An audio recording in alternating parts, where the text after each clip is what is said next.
बहुत जुकाम हुआ नंदू को। एक रोज़ वह इतना छींका, इतना छींका, इतना छींका, इतना छींका, सब पत्ते गिर पड़े पेड़ के। धोखा हुआ उन्हें आंधी का, उन्हें लगा आंधी आ गई। चलिए जोक सपाट, welcome back to my channel. मैं अंकित एक बार फिर से एक और वीडियो लेके आप लोगों के सामने आ गया हूँ। तो चलिए स्टार्ट करते हैं, सेकंड स्लाइड की ओर बढ़ते हैं। गाइस, इससे पहले कि आज हम आगे बढ़ें, आज का हम चैप्टर स्टार्ट करें, उससे पहले मैं आपको बता दूं, अगर आपने मेरी पिछली वीडियोस नहीं देखी हैं तो प्लीज़ ऊपर प्रीवियस का बटन आपको दिख रहा होगा, रेड कलर का है, उस पर जाइए, क्लिक कीजिए, मेरी पिछली वीडियोस में जाइए, पहले उन्हें देखिए। ये एक रिक्वेस्ट है क्योंकि जो इस वीडियो में मैं बात करने वाला हूँ वो पिछली वीडियो से कोरिलेट कर रही है। तो अगर जब तक आपने पहली वीडियो नहीं देखी होगी आप समझ नहीं पाओगे मैं किस बारे में बात कर रहा हूँ, और आज की वीडियो में भी कुछ एक बातें आपको समझ नहीं आएंगी। तो इसलिए बेटर है आप पहले की वीडियो देखिए, सीरीज से चलेंगे तो आप लोगों को उससे बेनिफिट मिलेगा। मैंने जो पिछली वीडियो में आपसे प्रॉमिस किए थे, वादे किए थे, उसके हिसाब से मैं इस बार वीडियो लेके आया हूँ। तो हो सकता है अगर आप पहले से वीडियो मेरी देख रहे हैं, अब आप नई वीडियो देखते हो तो आप मेरी बात समझ जाओगे। तो इसलिए रिक्वेस्ट है पिछली वीडियो ज़रूर देखिए। चलिए अब स्टार्ट करते हैं आज का चैप्टर। सेकंड चैप्टर में हम बात करने वाले हैं उत्तराखंड का भौगोलिक स्वरूप और उसके विस्तार के बारे में। इसका जो जियोग्राफिकल जो इसका स्ट्रक्चर है इस बारे में बात करेंगे, जिसमें नदियाँ आने वाली है, बहुत सारी चीज़ें आएंगी। देखते हैं कौन कौन सी बातें हैं। तो आज का चैप्टर स्टडी चेकलिस्ट है, उसमें हम देखेंगे कि राज्य की भौगोलिक जानकारी जो मैंने आपको बताया, जियोग्राफिकल जो इन्फॉर्मेशन है उस बारे में हम बात करने वाले हैं। उसके बाद इम्पोर्टेंट फैक्ट जो इससे रिलेटेड है, इम्पोर्टेंट फैक्ट, क्योंकि ये इम्पोर्टेंट फैक्ट बहुत ही इंपॉर्टेंट हो जाते हैं जब ये एग्ज़ाम में आ जाते हैं। तो एक पॉइंट है, 1 मार्क्स मिल जा रहा, क्या पूरा है। इसके बाद हम बात करेंगे तहसीलों की, उप तहसीलों की और नगर निगम की। जैसा कि आप सभी को पता है उत्तराखंड में 13 ज़िले हैं। 13 ज़िलों में कितनी तहसीलें हैं, उप तहसील और नगर निगम। हर एक बात में हम नहीं जाएंगे, एग्ज़ाम के पॉइंट ऑफ व्यू से जो इम्पोर्टेंट है उसकी बात करेंगे बस। इसके बाद स्थिति एवं विस्तार, कौन सी लोकेशन कहाँ पे सिचुएटेड है, वो कैसे एक्सपेंड करती है, उस बारे में हम बात करेंगे। सीमाओं की बात करेंगे अगली स्लाइड में कि कितने ज़िले राज्यों की सीमाओं से अटैच हैं। डिफरेंट राज्य जो है, जैसे यूपी हो गया, हिमाचल हो गया, कौन कौन से ज़िले ऐसे हैं जो अंतर्राष्ट्रीय सीमाएं बना रहे हैं, इस बारे में बात करेंगे। इसके बाद कुछ प्राकृतिक सीमाएं भी आ जाती है, जैसे कोई पहाड़ है, कोई नदी है, ये भी सीमाएं बना रही हैं, तो उस बारे में बात हो जाएगी। इसके बाद प्राकृतिक विभाजन जो है मैंने आपको बता दिया है, नदियाँ, पहाड़, इनसे जो सीमाएँ बन रही है ये जो डिवाइड कर लेती है 2 पार्ट्स को, इस बारे में बात करेंगे। फिर नदियों की बात कर लेंगे, नदियों की बात अभी ब्रीफ में करेंगे। अगली वीडियो में हम नदियों के बारे में ही बात करने वाले हैं। तो अभी हम ये बताएंगे कि उत्तराखंड में कौन कौन सी नदियाँ बहती हैं, कहाँ से निकलती हैं और कहाँ को जाती हैं, बाकी हम नेक्स्ट वीडियो में बात करेंगे। तो ठीक है गाइज, आज की वीडियो स्टार्ट करते हैं। तो आज स्टार्ट करते हैं राज्य की भौगोलिक जानकारी से। तो 9 नवंबर 2000 को, जैसा आप सभी को पता है, 27वें राज्य के रूप में और 11वें हिमालय राज्य के रूप में उत्तराखंड का निर्माण हुआ। एक्चुअली निर्माण उत्तराखंड का हुआ था, जिसको 1 जनवरी 2000 को उत्तराखंड के नाम से इसको चेंज कर दिया गया। एक बात मैं बार बार बोल रहा हूँ, मैंने पिछली वीडियो में बात की है, इससे याद करने में हमको आसानी होगी। अस्थायी राजधानी जो है देहरादून थी इसकी। विधानसभा भवन निर्माण गैरसैंण में चल रहा है, अभी विधानसभा जो है देहरादून में है। आगे बात करते हैं, हिमालयी राज्यों में 11वें स्थान पर उत्तराखंड का निर्माण हुआ था। क्षेत्रफल की बात की जाए तो 53,483 वर्ग किलोमीटर इसका क्षेत्रफल है। देश में क्षेत्रफल की दृष्टि से बात की जाए तो 19वें नंबर पे उत्तराखंड आता है। ये उत्तराखंड वन सांख्यिकी 2013-14 की जो रिपोर्ट आई थी उसमें इसको 19वें स्थान पर रखा गया है। बात की जाए वनों की तो मैंने आपको पिछली वीडियोज़ में बताया था कि इसको वन प्रदेश कहा जाता है। इसका रीजन सुन लीजिए। उत्तराखंड में 37,999.6 किलोमीटर वन क्षेत्र है, जो कि उत्तराखंड के भौगोलिक क्षेत्र का 71.05% है, तो इसीलिए इसे वन प्रदेश भी कहा जाता है। तो उत्तराखंड की जो लंबाई है पूर्व से पश्चिम की ओर 358 किलोमीटर है। चौड़ाई उत्तर से दक्षिण की ओर 320 किलोमीटर है। उत्तराखंड में देश का 1.6% भाग जो है बसा हुआ है। राज्य की सीमाओं की बात करें तो पश्चिम में हिमालय, दक्षिण में उत्तर प्रदेश है जो कि इसकी अंतर्राज्यीय सीमाएं हैं। अब इसके बाद अंतर्राष्ट्रीय सीमाओं की बात करें तो चाइना और नेपाल 2 ऐसे देश हैं जिससे कि इसकी सीमाएं लगती है। प्राकृतिक सीमाओं की बात करें तो उत्तर में तिब्बत जो कि अब चीन का पार्ट है, तो यहाँ पे हिमालय, पश्चिम में टॉन्स नदी, हिमाचल से पूर्व में काली नदी नेपाल में मिलती है। और ये 2 इन्फॉर्मेशन है, आप नोट कर लीजिए। गढ़वाल का द्वार कोटद्वार को कहा जाता है जो कि पौड़ी में है, और कुमाऊं का द्वार काठगोदाम को कहा जाता है जो कि नैनीताल में है। एग्जाम में पूछा गया है, मैंने डाल दिया। अब बात कर लेते हैं तो मसूरी और नाग टिब्बा जो ये 2 है, ये लघु हिमालय की 2 प्रमुख श्रेणियां हैं। मध्य हिमालय में सामान्यतः भारी वर्षा होती है, तो मध्य हिमालय के पार्ट में नैनीताल, देहरादून, चमोली और उत्तरकाशी ये 4 जनपद आते हैं, तो इनमें मैक्सिमम बारिश होती है। यहाँ की जो भूमि है इसी वजह से ज़्यादा उपजाऊ भी है। हिमालय से जो नदियाँ निकलती है इनमें साल भर पानी रहता है, इसलिए इनको सदा नीरा भी कहते हैं। आगे आने वाली वीडियो में नदियों के नाम मैं आपको बताऊंगा, उसके लिए आप मेरी वीडियोस को आगे देखते रहिए। नैनीताल और भीमताल कुमाऊं मंडल की बहुत ही फेमस झीलें हैं। लोग बहुत दूर दूर से नैनीताल भीमताल घूमने आते हैं, स्पेशल इन झीलों का और जो यहाँ का एनवायरनमेंट है इसका लुत्फ़ उठाने आते हैं। तो उत्तराखंड जो है पर्यटन की दृष्टि से भी काफ़ी अच्छा राज्य है। नदियों की बात करें तो यहाँ पे 3 प्रवाह तंत्रों में नदियों को डिवाइड किया गया है, जिसमें गंगा प्रवाह तंत्र, यमुना प्रवाह तंत्र और काली प्रवाह तंत्र, 3 यहाँ पर नदियों को डिवाइड किया गया है 3 पार्ट्स में। अच्छा, अब हम कुछ एक तहसीलों के लिए उप तहसील और नगर निगम की बात कर लेते हैं। तो एज ए ब्रीफ देखा जाए तो उत्तराखंड में जनपद 13 है, तहसील 102, उप तहसीलें 8 और नगर निगम 6 है। तो उत्तराखंड में 6 नगर निगम जो मैंने आपको बताया उनके नाम रुद्रपुर, काशीपुर, उधम सिंह नगर, देहरादून, हल्द्वानी, नैनीताल, रुड़की और हरिद्वार, ये तो हमारे 6 नगर निगम हो गए।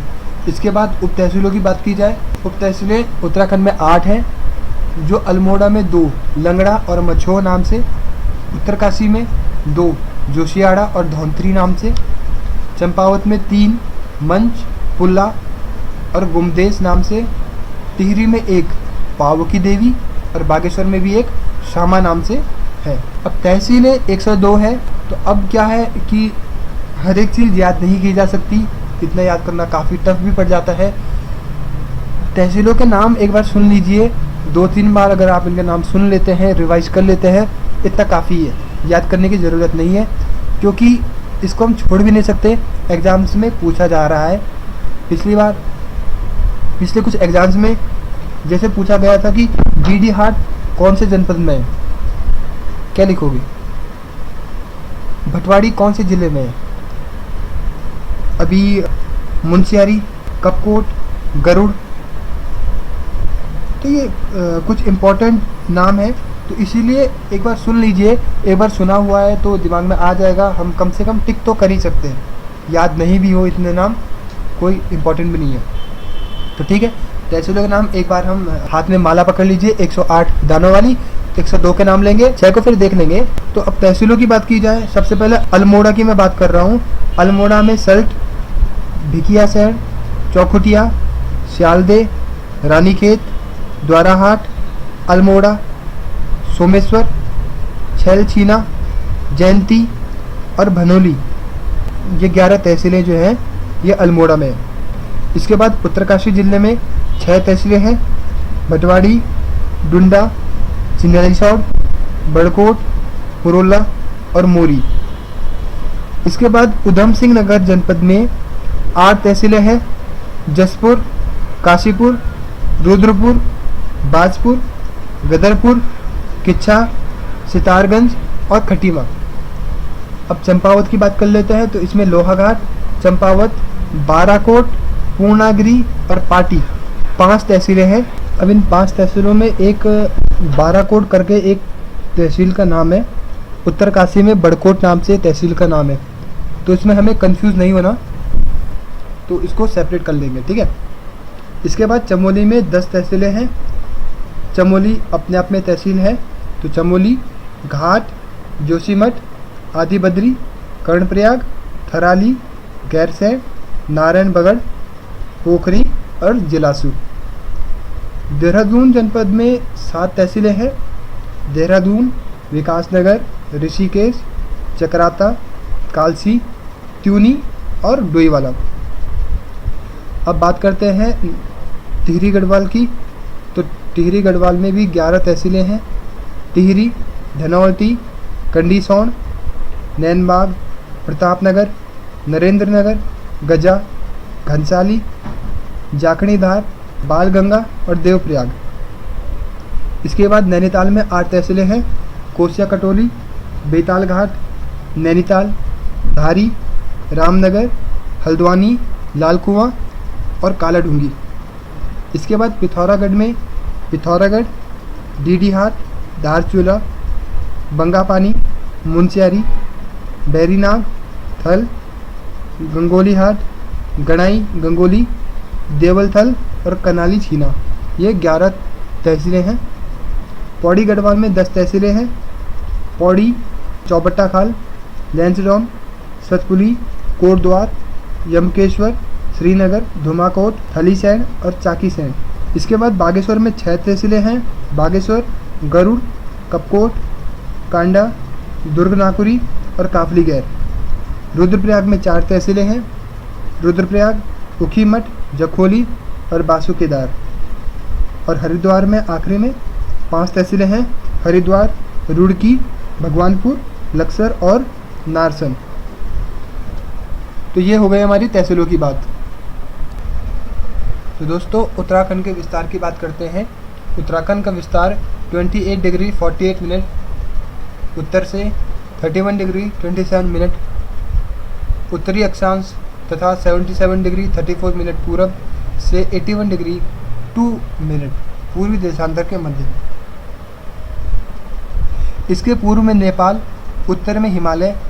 इसके पूर्व में नेपाल, उत्तर में हिमालय पार तिब्बत जो चीन का पार्ट है, पश्चिम में हिमाचल प्रदेश तथा दक्षिण में उत्तर प्रदेश स्थित है। अब इसकी प्राकृतिक सीमाओं की बात कर लें। प्राकृतिक सीमाएं बनाने का कार्य उत्तर में तिब्बत हिमालय, पश्चिम में टॉन्स, पूर्व में काली नदी और दक्षिण पश्चिम में शिवालिक करता है। उत्तराखंड में 13 जिले हैं, सबको पता है। 7 जिले गढ़वाल मंडल में और 6 जिले कुमाऊं मंडल में हैं। राज्य का क्षेत्रफल भी 53,483 वर्ग किलोमीटर और क्षेत्रफल की दृष्टि से इसका 19वां स्थान है। जनसंख्या की दृष्टि से मैं आपको बता चुका हूँ 21वें स्थान पर उत्तराखंड है और क्षेत्रफल की दृष्टि से 19वें स्थान पर उत्तराखंड का स्थान है। इसकी चौड़ाई में मैं आपसे डिस्कस कर चुका हूँ 320 किलोमीटर और लंबाई 358 किलोमीटर। नेक्स्ट लाइन में आप देख सकते हो ये येलो लाइन जो मैंने क्रिएट की है ये इसकी अंतर्राज्यीय सीमाएं बना रहा है और जो रेड लाइन है ये इसकी अंतर्राष्ट्रीय सीमाएं हैं। अंतर्राष्ट्रीय सीमाओं में चाइना और नेपाल से जो हमारे ज़िले लग रहे हैं वो उत्तरकाशी, चमोली और पिथौरागढ़ है, जबकि नेपाल से चंपावत, उधम सिंह नगर और पिथौरागढ़ हमारे नेपाल से नगर हैं। तो ये हमारी अंतर्राष्ट्रीय सीमाएं हो गई। अंतर्राज्यीय सीमाओं की बात की जाए तो हिमाचल प्रदेश से हमारे उत्तरकाशी, देहरादून जो ज़िले हैं वो अटैच हो रहे हैं और उत्तर प्रदेश से हमारे देहरादून, हरिद्वार, पौड़ी, उधम सिंह नगर और थोड़ा सा नैनीताल भी अटैच हो रहा है। अब देहरादून एक ऐसा ज़िला है जो हिमाचल प्रदेश से भी और उत्तर प्रदेश से भी टच होता है। ये भी क्वेश्चन आ सकता है कि 2 राज्यों को कौन सा ज़िला टच करता है। तो ये तो आ गई इसकी बात। लंबाई चौड़ाई के बारे में मैंने आपको बता दिया है। राज्य की चौड़ाई उत्तर से दक्षिण की ओर 320 किलोमीटर और लंबाई पूर्व से पश्चिम 358 किलोमीटर है, आप देख सकते हैं। अब बात करते हैं इसके प्राकृतिक विभाजन की नेक्स्ट स्लाइड में। अब बात कर लेते हैं उत्तराखंड के प्राकृतिक विभाजन की। तो दक्षिण से उत्तर की ओर उत्तराखंड को 7 प्राकृतिक भागों में हम डिवाइड कर सकते हैं। हरिद्वार जनपद का अधिकांश भाग जो है वो गंगा मैदान का हिस्सा है और समतल, मैदानी और गहरी मिट्टी से बना हुआ है। ये जो भाग है मैदानी भाग, इसका उत्तरी विस्तार तराई भावर के नाम से जाना जाता है, जो हरिद्वार, पौड़ी गढ़वाल, नैनीताल और उधम सिंह नगर में फैला हुआ है। इनमें तराई की चौड़ाई 20 से 30 किलोमीटर तक है, जो उत्पादकता की दृष्टि से गंगा के मैदान का मुकाबला करती है। भाबर की चौड़ाई 10 से 12 किलोमीटर तक की है और ये शिवालिक पहाड़ की सीमा बनाता है। इस मैदान में रेत, कंकड़ और पत्थरों की अधिकता है। राज्य में एक और मैदानी भाग दून के नाम से मुख्यतः शिवालिक और लघु हिमालय के बीच का है। दून का जो ये हिस्सा है ये बहुत ही उपजाऊ क्षेत्र है। राज्य का शेष भाग जो है पर्वतीय है, जिसकी ऊंचाई 1200 से 4500 मीटर के बीच, और राज्य की लगभग आधी जनसंख्या जो है पर्वतीय है, पर्वतों में निवास करने वाली। इसके उत्तर में 70 से 100 किलोमीटर की चौड़ाई में लघु हिमालय राज्य और 9 जनपदों में फैला हुआ है। इसके उत्तर में 30 से 50 किलोमीटर चौड़ाई में बर्फ से ढकी हुई चोटियों का बहुत बड़ा क्षेत्र है, जिसे हम उच्च हिमालय के नाम से जानते हैं। इसकी ऊंचाई 3000 से 7817 मीटर नंदा देवी के बीचों बीच है। जो तिब्बत है इस हिमालय राज्य का सबसे उत्तरी प्राकृतिक विभाजन है। अगर देखा जाए तो सबसे नॉर्थन पार्ट में जो प्राकृतिक विभाजन है वो तिब्बत का है, जो चीन के साथ सीमा बना रहा है। इसकी जो औसत चौड़ाई है 40 किलोमीटर है और ऊंचाई 4500 मीटर है। ये दोनों उत्तरकाशी, रुद्रप्रयाग, चमोली, बागेश्वर, पिथौरागढ़ जनपदों में मिलते हैं। ये तो बात हो गई हमारे प्राकृतिक विभाजन की। अब बात कर लेते हैं कुछ नदियों की। तो इनमें सबसे जो इम्पोर्टेंट है उनके नाम अलकनंदा, धौलीगंगा, नंदाकिनी, पिंडर, मंदाकिनी, भिलंगना और भागीरथी हैं। तो हल्के में इनको देख लेते हैं कौन कौन सी नदियां हैं। सबसे पहले अलकनंदा की बात की जाए तो शिवलिंग शिखर के उत्तर पूर्वी भाग से अलकापुरी में सतोपन शिखर है। इसके हिमनद से सतोपन ताल से अलकनंदा, शीर्ष पर इसे विष्णु गंगा भी बोलते हैं स्टार्टिंग में। इसके बाद इसमें लक्ष्मण गंगा, धौलीगंगा, नंदाकिनी, पिंडर, मंदाकिनी और नाबालिका जो नदियाँ हैं ये आकर मिल जाती हैं। अब ये अलकनंदा ये जो नदी है ये अपने साथ बहुत सारा जल, बहुत सारा पानी साथ में लेके आती है, इसलिए ये राज्य की प्रधान नदी जिसको बोलते हैं इम्पोर्टेंट नदी के रूप में उभर के आती है। अच्छा, जो ये नदी है उत्तराखंड के जो 5 प्रयाग हैं इस नदी के किनारे बसे हुए हैं। प्रसिद्ध बद्री विशाल जो तीर्थ है वो भी इसी के तट पर ही है। धौलीगंगा तो ये नंदा त्रिशूली पर्वत की श्रृंखला से, धौलीगंगा की बात करें तो ये नंदा त्रिशूली पर्वत की श्रृंखला के पश्चिमी छोर से निकल रही है। विष्णुप्रयाग में ये अलकनंदा से मिल जाती है। अलकनंदा जो है ये सबसे इम्पोर्टेंट नदी है। इसके बाद पिंडर जो नदी है इसका उद्गम स्थल पिंडारी ग्लेशियर से है, याद करने में भी ज़्यादा मुश्किल नहीं होगी। पिंडर नदी का पिंडारी ग्लेशियर चमोली जनपद में अलकनंदा से मिल जाती है। इसके बाद बात की जाए मंदाकिनी तो ये चौराबाड़ी ताल केदारनाथ के ऊपर, आप सभी को याद ही होगा जो भी केदारनाथ आपदा आई थी चौराबाड़ी ताल का पानी ही ओवरफ्लो के बाढ़ का रूप में उसने बनाया था। मंदाकिनी जो है ये चौराबाड़ी ताल से निकलती है, सोनप्रयाग में काली गंगा से ये मिल जाती है और रुद्रप्रयाग में ये अलकनंदा से मिल जाती है। भिलंगना की बात की जाए तो टिहरी जिले में खतलिंग ग्लेशियर से निकलकर गणेश प्रयाग में पुरानी टिहरी का हिस्सा है जो कि अब डूब चुका है, वहाँ पे ये भागीरथी से मिलती थी। ये जो नदी है ये 110 किलोमीटर लंबी है और भागीरथी की सबसे बड़ी सहायक नदी रही है। इस नदी की सहायक नदियाँ जो है बालखला या जिसको बाल गंगा भी कहते हैं और खतलिंग ग्लेशियर इसका उद्गम स्थल है। भागीरथी गंगोत्री से 19 किलोमीटर दूर शिवलिंग ग्लेशियर के गोमुख से निकलती है। भागीरथी गंगोत्री से 19 किलोमीटर दूरी पर शिवलिंग शिखर के गोमुख से निकलती है। इसमें केदारगंगा, जाह्नवी या जिसको जाड़ गंगा भी कहते हैं, भिलंगना का संगम होता है। भिलंगना जो है ये भी खतलिंग हिमानी से निकलती है। खतलिंग 3658 मीटर की ऊंचाई पर स्थित है। अच्छा, संगम के उपरांत इसे गंगा कहा जाता है।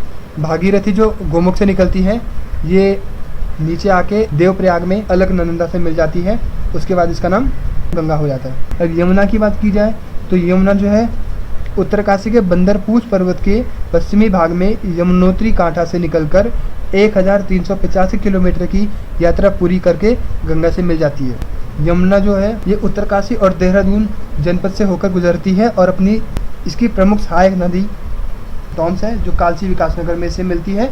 और गिरी और आसन 2 और नदियाँ इसकी सहायक है। ओके गाइस, सो आज के लिए इतना ही। कल का जो हमारा टॉपिक होगा उसमें हम उत्तराखंड, नदी तंत्र, झीलें, कुंड और प्रपात, ग्लेशियरों की बात करेंगे, जो कि बहुत ही इंटरेस्टिंग टॉपिक होने वाला है। अगर आपको मेरी वीडियोस पसंद आई है तो उन्हें लाइक कीजिए, मैक्सिमम शेयर कीजिए। आपकी कुछ एक्सपेक्टेशन है, आप कमेंट लिख के भी मुझे बता सकते हैं।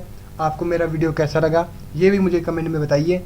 और हाँ, मेरे चैनल को सब्सक्राइब करना बिल्कुल मत भूलिए, जिससे आप आगे आने वाली वीडियोस की इन्फॉर्मेशन भी इसमें से ले सकें। ओके गाइस, सो आज के लिए इतना ही। Thank you so much. मिलते हैं कल एक नए टॉपिक के साथ। तब तक जय हिंद।